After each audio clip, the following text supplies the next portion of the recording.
One of my favorite Harry Potter movies of all time. Hello beautiful people, how's it going? I'm back with another video and today we're watching Harry Potter and the Prisoner of Azkaban, directed by Alfonso Cuarón, arguably the best director in the Harry Potter series. So many people put this film at the top of their lists. If you guys are new to my channel, hello, I react to things that I've never seen before, along with this series where I watch my favorite movies of all time. But for the first time, we watched Lord of the Rings, Star Wars, The Hobbit, Pirates of the Caribbean, so if you're new, you should subscribe because we're so close to 40k subs, and that would be an absolute dream come true for me. Also, if you would like to, you could pledge to me on Patreon, where you can be able to request movies for me to react to, or if you just want to support the channel, and probably the most important one, you can follow me on Instagram where you will see my entire Harry Potter journey right before your eyes, because as you guys can see, my Harry Potter collection has grown quite extensively the past couple of years. But anyways, Prisoner of Azkaban, one of my absolute favorites. The best movie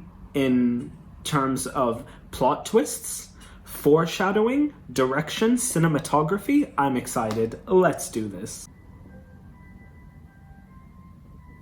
You know, I think this is really cool because it reminds me of when I was a kid and I used to hide my Game Boy under my pillow every time my mom came in. And you know, while I understand that this really deviates from the book, because of course you can't do magic under the age of 17, I understand that Alfonso Cuarón wanted to make Harry feel like a teenager. Because right now I think he's supposed to be 13 in this movie. He's really getting into that age where he's starting to rebel, which I think is great.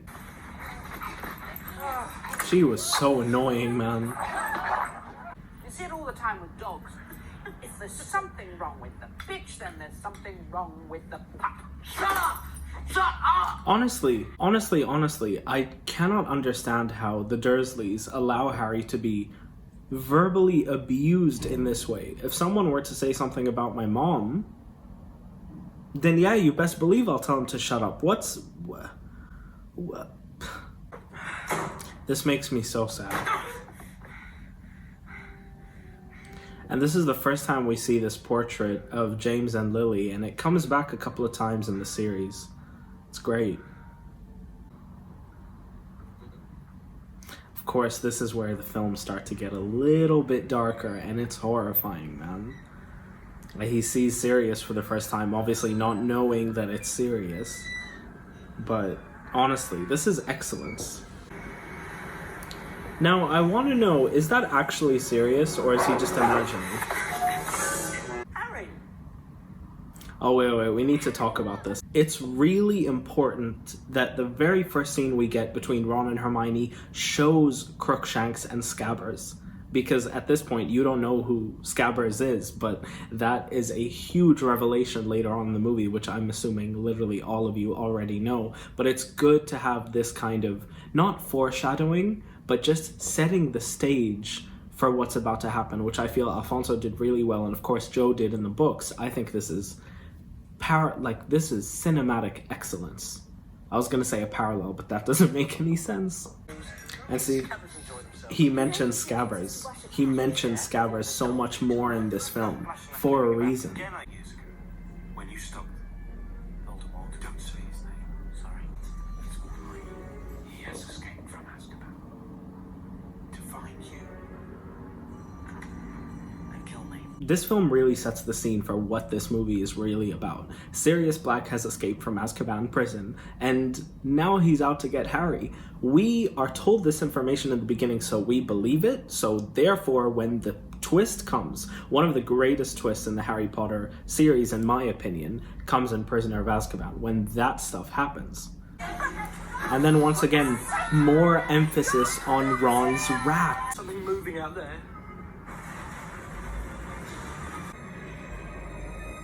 So the Harry Potter series in this scene finally starts to become a horror movie. I was terrified when I was a kid. Horrifying. And of course, us as the audience see the Dementors for the first time. Once again, more emphasis on Scabbers. Excellence. You know, I did really want to talk about the Dementors. I wanted to take some time because this is like the movie where the Dementors are really prominent. The Dementors are a metaphor for the depression that Jo felt when she was struggling And so the Dementors become a metaphor for anybody who suffers with depression, because the Dementors literally suck the living happiness out of you for no apparent reason. And that's what people with depression face. That's unfortunately the reality of people who have that disorder. It's really upsetting because it literally, like, Here, eat this. It'll help. It's all right. It's chocolate. This is why he's one of my favorite professors of all time. He was searching the train for Sirius Black. If you'll excuse me, I need to have a little word with the driver. See, at this point, Lupin was best friends with Sirius. He knows the truth. Eat. You'll feel better. One of my favorite lines of all time. I live by it. Also, I really did want to take a moment to appreciate Hermione's hair in this film. Emma Watson. I mean, how old was I when I saw this? I think I was probably about 9 or 10 when I watched this movie for the first time. I'm assuming I was in love with her. And I guess I still am, but with fully grown Emma Watson. But this movie in particular, the memories. Something wicked this way comes.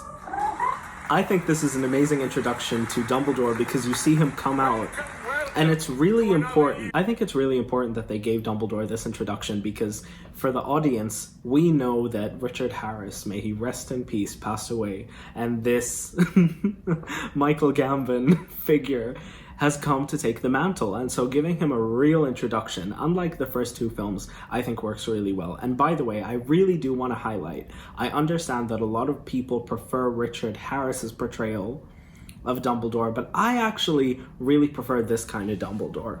First thing, I cannot imagine Richard Harris's portrayal of Dumbledore fighting Voldemort in the Order of the Phoenix. I can't do it. And you know what? Maybe if he did film those scenes and he made it, maybe I would be proven wrong, but I really don't see it happening. I really do not. Happiness can be found even in the darkest of times, when only remembers to turn on the light. I need you guys to appreciate the fact that this line was not in the book. J.K. Rowling did not write this. I'm assuming maybe Steve Kloves did. This is one of the biggest and most iconic Harry Potter quotes. It's the quote that you see on all of the posters. It's the quote that you see on the mugs. This wasn't something that Joe wrote. This was something that was made directly for the film. Maybe Alfonso had something to do with it, because this is arguably one of the greatest Harry Potter films of all time. A lot of people rank this number 1. Oh, the fat lady. Come on, man. Art is subjective, and people can ship whoever they want with anyone. But when I was a kid and I saw Ron and Hermione feel the vibe, I felt like, you know what, maybe I could end up with a girl like Hermione. It was, I think it's nice that Ron gets a happy ending in the end and ends up with arguably one of the most beautiful women to exist right now. She is... I really need you guys to appreciate the cinematography. Look at that. Look at that. Wow, look at that shot. That's an excellent shot. I know that when I'm editing this, I won't put my face on a big screen because I just want you guys to appreciate the glory that is this shot. This is one of the first moments that Harry truly feels completely carefree. He is flying on a hippogriff. It's beautiful because you see that Harry is facing so much, especially in this film. Someone is out to kill him. Voldemort is trying to come back. There's so much going on. He's being bullied at school by the Malfoys. And I'm assuming this shot is why it got nominated Best Cinematography at the Oscars. Because this is cinematic excellence. Whoever brought Alfonso Cuarón to direct this film, amazing. I don't know how amazing those other films after this one would have been if Alfonso directed them. They would have turned into horror films. Literal horror films. Unreal. Hagrid! Did you see that? Hermione is literally wearing the time turner. She's literally wearing the time turner. This is amazing foreshadowing. How many times so far have we seen Ron go, how did she get here? The entire concept of time travel, the reason it works in this film is because it is built up. It doesn't come out of nowhere. In my opinion, this is the best use of time travel in any film ever. What frightens you most of all? Sorry? Professor Snape. See, everyone here is laughing, but I really don't appreciate And I it. believe you live with your grandmother. Yes. I'm not going to get too deep into it, and I know you guys know very well that I'm a Snape excuser.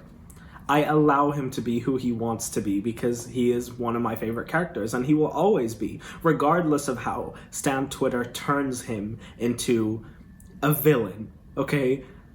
But I do think it's horrible that this kid's biggest fear in the world is his teacher. That's bullying. Snape bullied Neville, just like he bullied Hermione, and I will never excuse that. I understand that he doesn't become a hero all of a sudden because he loved Harry's mother. The reason I think he becomes a hero is because he protected Harry. He was being a double agent to the point where he literally got murdered by Lord Voldemort. I'm not saying he's a hero because he loved Lily. I'm saying he's a hero because he protected Harry and worked so closely with Dumbledore. That's why I'm saying he's a hero. But this is unacceptable. Bullying a child is not acceptable. I've dealt with horrible teachers, but I've also dealt with beautiful teachers who always supported me and always loved me. And guess what? I always performed better in their classes. If you're a teacher and you're watching this, take notes. I'm begging you.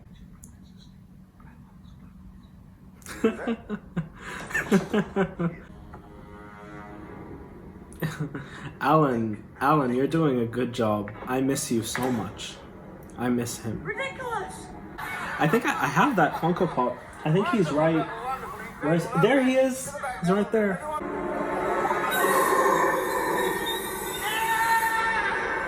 Foreshadowing. It turns into a moon. Literally, why would it turn into a moon? But at this point, you literally have no idea that werewolves exist in this universe. And look at how it goes into the mirror. Sorry about that. If you guys missed that, the camera goes into the mirror and ends the scene through the reflection. So it makes you believe that, wait a minute, was this scene shown to us completely in reverse from the perspective of the mirror? It's just an amazing technique that Alfonso used to basically say to you, I'm a good director. This doesn't add anything to the premise or the plot of the film. It just adds to the excellence in the filmmaking process. Unbelievable. I could talk about this for ages. Of Lord Voldemort. This is one of my favorite scenes. At first, our Dementors force us to relive our very worst memories. Our pain becomes their power. It was my mother. The night she was murdered. Not by your scar, by your eyes. They're your mother, Lily's. A singularly gifted witch. She was also an uncommonly kind, most especially when that person could not see it in themselves. James, on the other hand, he had a certain, shall we say, talent for trouble. You know, I really empathize with Harry because I've never had to go through, witnessing a person pass away. But, to basically kind of live your life just not knowing who your parents were, or, to basically be there the night they were murdered, to be literally there. As we saw in Deathly Hallows Part 2, I think that's the reason the Deathly Hallows scene works so well. The reason that scene rips me into pieces every time I watch it is just because Harry saw it. He doesn't necessarily remember, but he saw it. And it just sucks, man, And I think it's really nice, Lupin in general. I mean, I love the guy. I love the guy so much because he becomes a father figure to Harry before Sirius, and I really appreciate that because he was friends with Lily and James, and as he said, Lily was the one who helped him when he was transforming every month, helped him believe in himself and love himself the way he should, because he is a dear. I love him. Perhaps, but for now, let him sleep. For in dreams we enter a world. That's a beautiful shot. And the quote is amazing. For in dreams we enter a world that's entirely our own. The clouds and the night sky mixed with a great hall, it's beauty. And then look at this. The leaves are turning, the seasons are changing. And this shot doesn't add anything to the plot of the movie, but it just shows Alfonso's excellent directing. It is beautiful. I get chills. I love him. Turn to page 394. Werewolves? But sir, we've just begun learning about red cats and hinky-punks. We're not meant to start nocturnal beasts for weeks. Quiet. When did she come in? Hermione wasn't there when the scene started. Hermione was not there when the scene started. Tell me the difference. Time travel. Please, sir. An animagus is a wizard who elects to turn into an animal. A werewolf has no choice. With each full moon, when he transforms, he no longer remembers who he is. Literal foreshadowing, because Sirius is an animagus. He gets to choose when to turn into a dog, and Lupin is a werewolf. If this scene was presented to us before the ridiculous scene, then when we saw the moon appear as Lupin's worst fear, we would have completely put it together that he is a werewolf. But because this scene comes after, you forget that ridiculous scene. It's amazing. It's amazing. What, Joe, J.K. Rowling, you are impressive. Would you take pride in being an insufferable know-it-all? Again, bullying. He is bullying her. Draco, you are literally bullying this kid. Unacceptable. With Sirius Black. And he told you know who. McGonagall, you are wrong. I love you, but you are wrong. Out of his sight. But what happened? Well, Peter Pettigrew tried to warn the Potters. And Listen very carefully. Vicious, he didn't kill Pettigrew. He destroyed him. That's all was left, the finger. So at this point, we are introduced to this character, Peter Pettigrew, who apparently Sirius Black sold out to Voldemort when he sold out Harry and Lily and James. But that's incorrect. But what we do know is that Sirius Black apparently destroyed Peter Pettigrew, and all that was left was his finger. Scabbers is missing a toe, but okay. Sirius Black was and remains to this day Harry Potter's godfather. He was their friend, and he betrayed them. He was their friend! Because when he does, I'm gonna be ready. When he does, I'm gonna kill him. I really don't know, like... I don't want me to tap dance. I don't want to tap dance. Tell those spiders.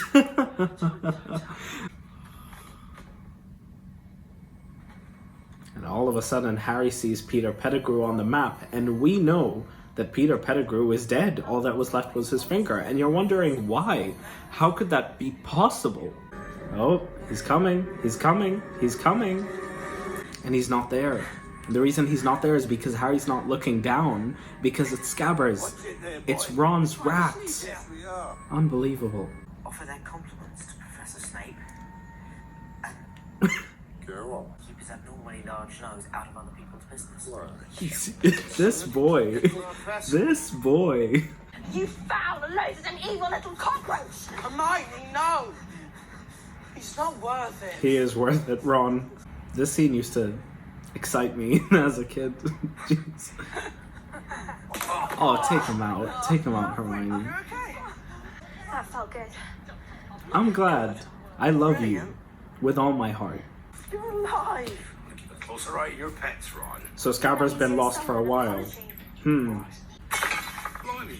And then all of a sudden this vase breaks and you don't ask yourself why. And you see that.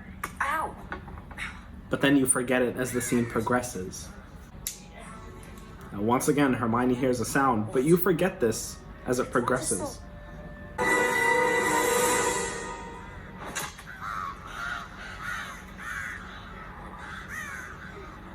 They just killed Buckbeak. Or did they? See, he skipped Harry and Hermione, and he's going for Ron. But he's not actually going for Ron, he's going for Ron's rats! This is one of my favorite Harry Potter scenes of all time, this entire sequence. Let's do it. Kill Harry, you'll have to kill us too. queen. Only one would die tonight. It'll be you. Harry, you idiot.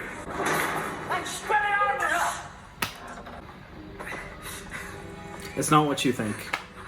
Hermione, it's not what you think. Let's kill him. No! He's a werewolf.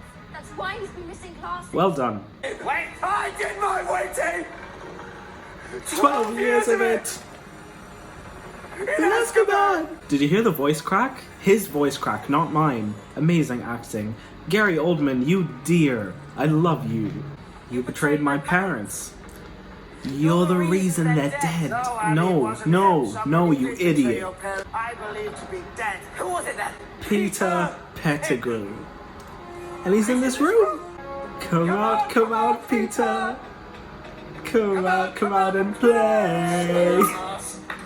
I love this scene.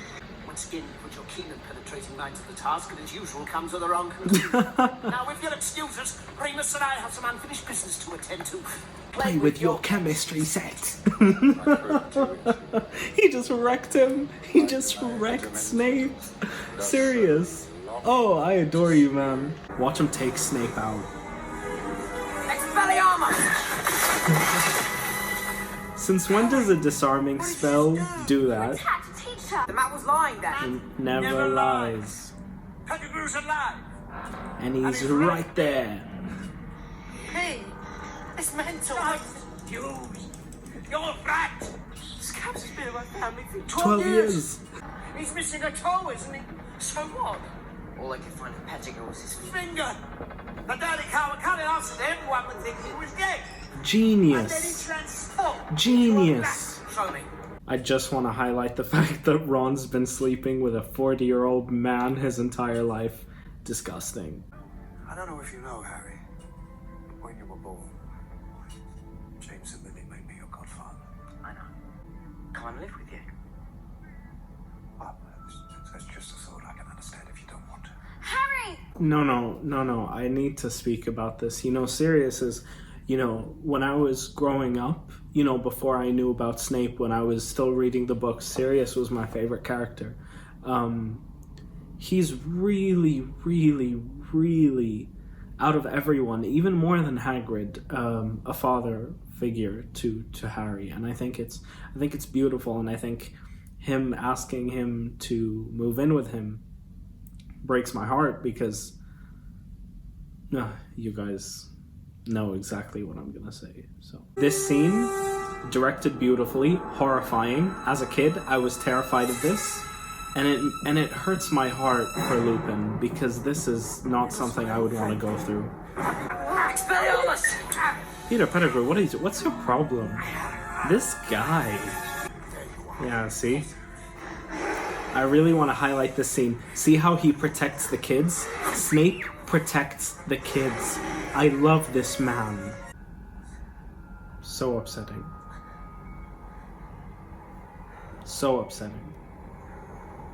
And all of a sudden he sees a Patronus of a stag, and he thinks it's his dad, and I completely understand. And he thinks his dad saves him. But of course you're thinking it can't be possibly Harry, because that doesn't make any sense. Because how could Harry be in two places at once? See, that's literally definitely Harry in the shadow. You can literally definitely see that. However honest and true is meaningless to those who've got capitalism. Here we go. Powerful, and when meddled with, dangerous. Sirius Black is in the topmost cell of the Dark Tower. Save him. You would do well, I feel, to return before this last chime. If not, the consequences are too ghastly to discuss. It's a Cinderella moment. I find retracing my steps to be a wise place to begin. Michael Gambon is a great Dumbledore. Come on, guys. You guys are too hard on him. I remember the first time I read this book, I was in utter shock by what I was reading. All of this, the fact that they're actually traveling back in time now. It's unbelievable. And the way Alfonso translated that into this film, by giving you all of the clues to figure it out, art. This is not normal. This is a time turner, Harry. McGonagall gave it to me first term. This is how I've been getting to my lessons all year. Also, by the way, I really want to talk about the fact that Hermione literally goes back in time so she can attend more classes. I don't care what you guys think. If a woman loves her education, it's so attractive. It's so attractive. If a woman is smart, it's so attractive. Hermione was a dream. He wants you to save Buckbeak, Hermione. Come on. Get with the program. I'm leaving. It was you. The audience is going crazy right now. I can imagine people watching this for the first time. And that explains the glass. Is that really what my hair looks like from the back? Hermione, your hair looks fine. You are gorgeous. And see? That's exactly what Hermione saw. Hermione saw herself. Unreal. I've always wanted to pet a real-life Buckbeak. When I went to the Wizarding World and saw Buckbeak for the first time, I'll leave a picture.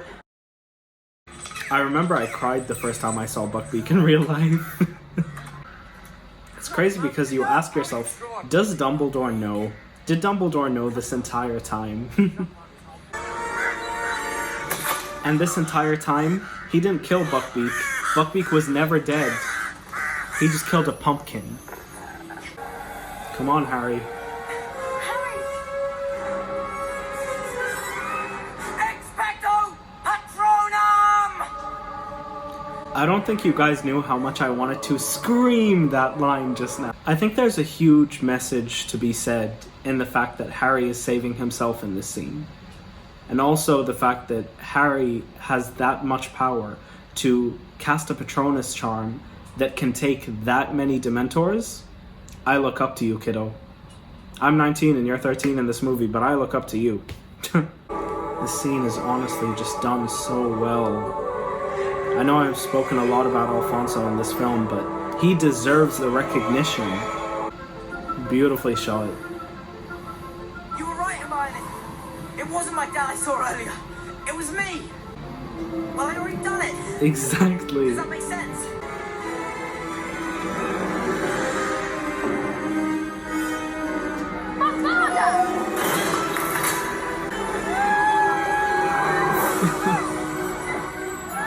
Sirius is he's a free spirit, you know. He has that childlike tendency to him, which is why he's such a lovable character, because he's basically a teenager in a grown man's body. I would love to see a film on the Marauders. I've already spoken about this in a previous video from years ago, but wow. You have my mother's eyes. Ones that love us never really leave us. Here. In here. You really are the brightest witch of your age. She's so gorgeous. She's so... Hermione was everything I wanted as a child. My biggest dream. Oh, I absolutely adore this scene. Dumbledore's line in this coming scene. See, Dumbledore is literally speaking to them through the door, as you just remember. Well, He's free. We did it. did what? Did what? Did what? He is amazing. Dumbledore is amazing. I really want to take a minute before the ending of this movie to talk about the use of time travel. It becomes a loop that you can never escape. Harry and Hermione did go back there. The original time, Buckbeak never really died. Sirius was always saved because it's a loop. Because in a certain period of time, Harry and Ron decided to travel back in time. It's confusing, but it's the best form of time travel that I've ever seen. Emma's laugh there is beautiful. It's a fireball. It's the fastest brew in the world. But who sent it? No one knows. This came with it. Oh. You know, every time Harry receives a gift in these films, it means a lot to me, because you have to remember and you have to understand that this kid grew up with no birthday presents, no Christmas presents, no nothing, because he lived in an abusive household. And so even the littlest of things mean the world to him. The fastest broom in the world probably cost a fortune, but it's the sentiment that makes him happy. It's a gift from his godfather, you know. I really try hard not to be too much with these videos, but I just really, like, this series has, I think it's because I grew up with it, and it taught me a lot about the person that I want to be, the way I want to treat people, the way I want to be treated, just how to live a life of just peace and prosperity. And I owe a lot to this series, you know, which is why I'm doing these movie reactions. I owe a lot to the book series and the film series that shaped my personality growing up, which is why my room will always be majority decorated in Harry Potter. Nothing can ever outtake it, nothing can ever outdo it, and that's just because it's something I grow up with. And I hope it's something that my viewers understand. It's not something that I try to do on purpose, it's just because it shaped my life. It was something that shaped my life, just like all of my favorite pieces of entertainment did, which is why Lady Gaga is my favorite artist, because I literally grew up with her, and her ideals are stuff that I really put into myself. I just really love these films. Wow.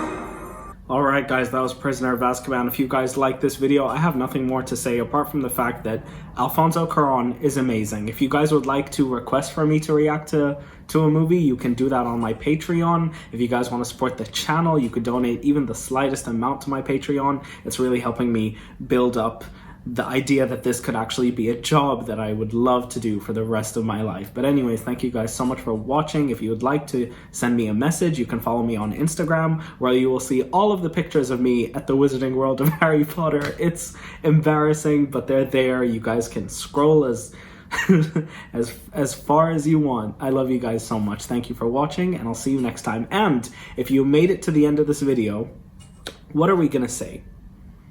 What are we gonna say? Honestly, R.I.P. Alan Rickman.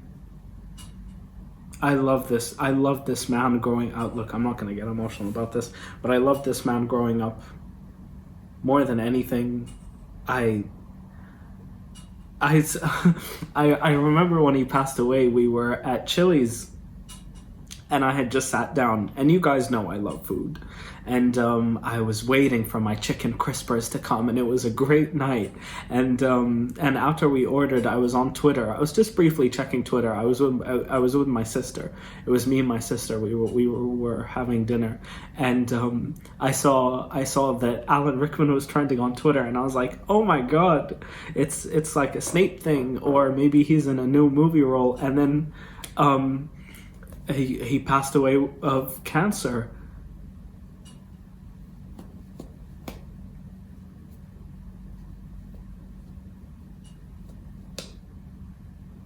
Anyways, I love you guys so much. You guys are stars. I love you guys so much. Thank you for letting me just this is catharsis.